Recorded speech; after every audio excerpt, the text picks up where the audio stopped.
Hey guys, back for another live little session here. And I thought today what I would talk about is, because we're coming towards the end of the year, at least at the time of filming this, if you're watching the replay, you should be able to get a lot out of this either way, no matter what time of the year it is. But this is something that I have in my book that's been really, really helpful for a lot of people. And it's my 10 golden rules to music production. And it's basically 10 things that people rarely tell music producers. It's kind of counterintuitive, and it's something that you should be told right from the beginning, because if you were told this right from the beginning, you'd probably get a lot further with a lot less frustration.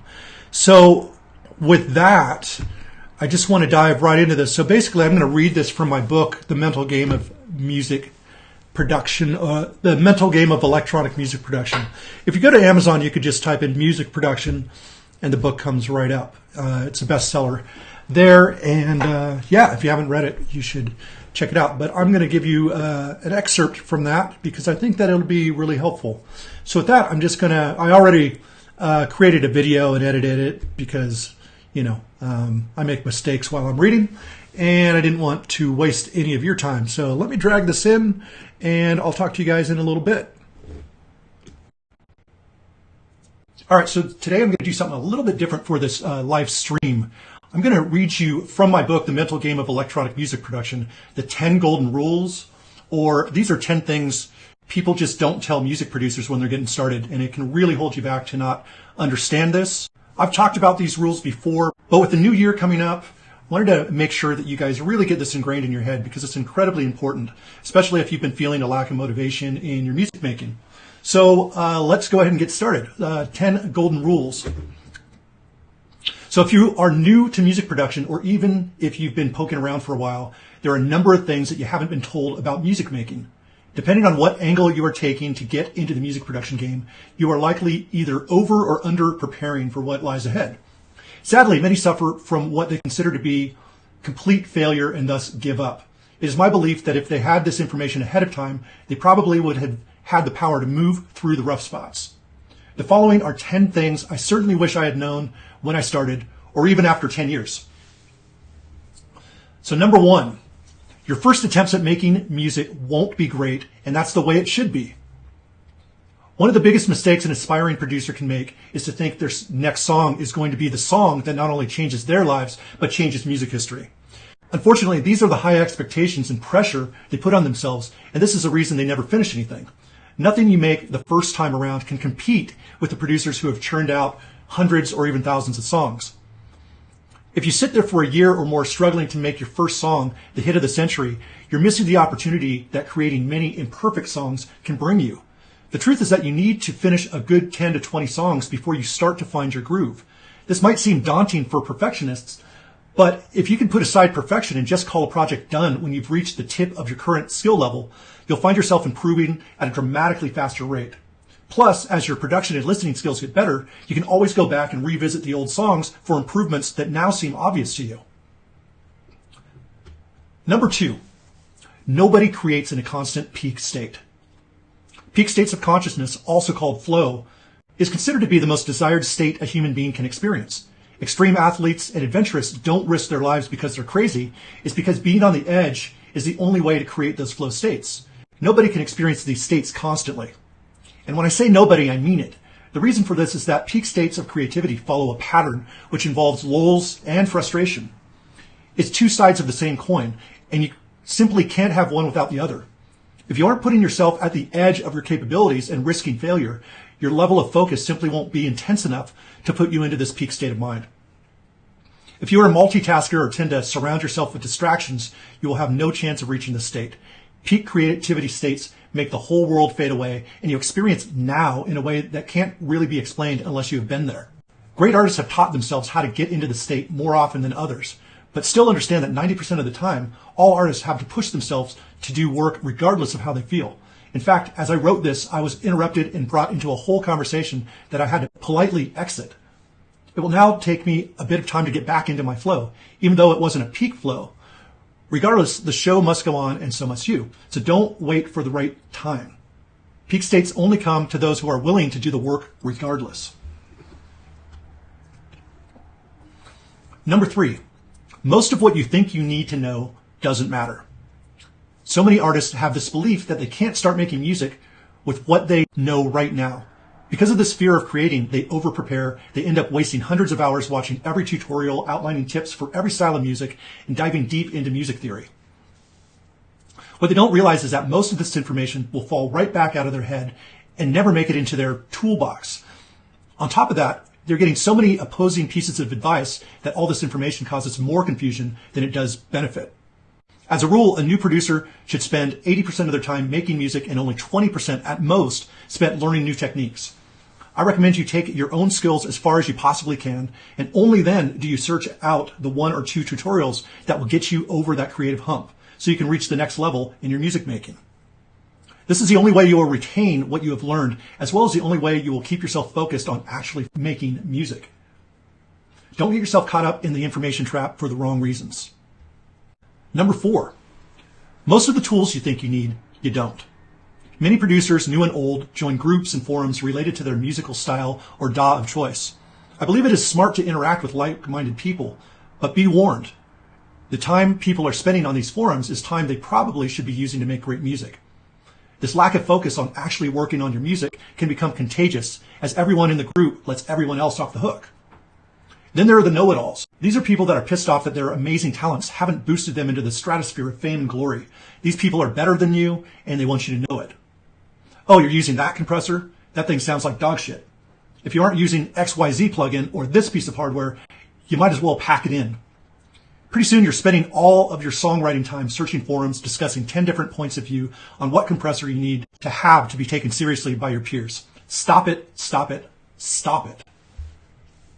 Yes, there are some amazing plugins out there, but the truth is, if you learn how to use a certain tool inside and out, you can usually get great results. I personally use most internal plugins from my DAW of choice, Ableton. I've heard many people tell me Logic effects are better, and although I wouldn't disagree, I found a way to get the job done quickly and efficiently with the tools I have. And so far, the type of plugins I use has not affected getting my tracks signed and reaching the charts one single bit. At the end of the day, the person that finishes the most songs wins every time. Focus on that.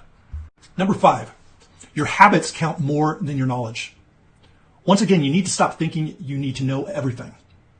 I've personally gone that route. In the past, I was able to teach people how to use music software inside and out, and they would take a few chosen gems and run with them, while disregarding much of the information they didn't need right now. Good on them. They were finishing music, and at the time I wasn't. Lesson learned. If you want to be a successful songwriter or producer, you should first concentrate on your habits far before. If you ever want to create a creative flow, it comes from clearing your mind, not stuffing it like a closet that you don't show to any of your guests. Number 6, everything you want comes through people. People are more important than knowledge. Look around at all of these highly successful people. Are they all there because they're geniuses? No way. Everything you want outside of your personal spiritual growth is going to require relationships. You can't stay locked out from the world making great music and expect that to be enough. You're going to have to interact, communicate, and share your value and trade for the value of others. If you think you are above promoting yourself, in the most ethical way, of course, and sharing you with the world will never have the opportunity to appreciate who you are and what it is you do so well. Anyone who tells you otherwise is lying to you. Number 7, you don't have to be miserable to make good music. Man, if I hadn't wasted all those years with the artist mentality, I might have gotten more done and enjoyed myself a whole lot more. You don't need to fabricate a difficult, dark, and addicted lifestyle to be great. I'm not saying that getting out of your own head every once in a while can't be beneficial. It's not popular to say this, but sometimes the drugs do work, at least for a little bit. Gladly, I did my share and got out of it before doing myself much permanent damage. I can reflect on those experiences from a sober state of mind and say with complete conviction that I am 10 times more productive as a sober person who has the occasional beer. Don't follow your fellow musicians down the rabbit hole too far, or you will fuck yourself, your creativity, and your productivity.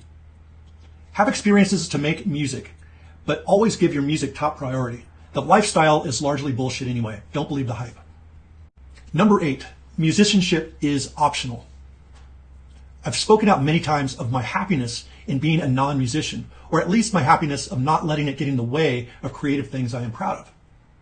So many great songwriters are not the best musicians, and many of the best electronic artists don't have a big musical background. And many of those who do found it a hindrance to create outside of the box at times. A non-musician does not have a total lack of talent. It's just coming from another angle. The man who I consider to be the greatest engineer and one of the most celebrated artists is Brian Eno. All the music theory in the world wouldn't put me at his level of talent. He's responsible for some of the best works of David Bowie, U2, David Byrne, Coldplay, I know, James, and even Devo, not to mention his incredible work with Roxy Music. For all the incredible music he is responsible for, he still considers himself a crap musician. If you have a music background, wonderful, use it. If you don't, also wonderful, create from a different angle. You will never know your capabilities until you embrace them. Number 9, time is the only difference from you and those who are now successful. Your musical heroes are not really heroes. They are arrows pointing in the direction of your own potential. Do not entertain the thought that some have it and some don't. It's simply not true. The truth is that some people, unfortunately very few, work for it tirelessly and consistently until they get it. Some of the best artists actually took longer to get there than you would expect. If you want to know whether you've got it in you or not, look at your daily habits, not your skill level. And finally, number 10, everybody steals. So many people are so fucking paranoid that they just sit there staring at their computer screen. Like me wandering aimlessly in a supermarket trying to put a meal together. My God, if I couldn't steal recipes from people much more gifted in cooking than me, I'd be in even more trouble. The truth is that all of the music you hear is inspired by another musician, artist, poet, or some abstract thing someone recognized as having a beauty that others might not have seen from that perspective. That idea that you were afraid to borrow was almost certainly inspired by someone else, if not completely stolen. Picasso, John Lennon, and Steve Jobs, all considered to be creative innovators, all are famously quoted for nicking ideas pretty blatantly. You think Led Zeppelin were innovators? I did too, and I still love them. But if you do some research, I'm sure you'll be shocked. Stealing ideas is how artists consistently fuel their own creativity. Letting go of the fear of being completely original will actually set you free and make you more creative, not less. Use samples, presets, loops, quotes, or even steal from your own past ideas. Nothing you can steal will be put back together quite like the source you got it from. We are all human filters. This means that no matter what we borrow or steal, it still has to run through our unique set of parameters before it gets spit out as our own art. Drop the fear and use everything around you when you create. It's liberating. And there we have it. Those are the 10 golden rules that you should follow. It's also 10 things that no one really tells music producers until it's kind of too late and you're already into bad habits. So I hope you guys got something good out of this, because that's the goal. You know, as we come to the new year, you really need to reset your mindset, and hopefully this helps you do that. So if you need to, feel free to go back and watch this again, because these have really helped a number of people quite a bit. So if you didn't catch it the first time around, give it a second shot. Share this if you can. If you think this could help other people, tag them in their posts. If you're on YouTube, of course, share the post or comment or whatever it is that you want to do. If you like videos like this, make sure to like the page, get notifications, all that sort of stuff. You know how it works. With that, I will probably see you guys tomorrow. Have a great one. Take care.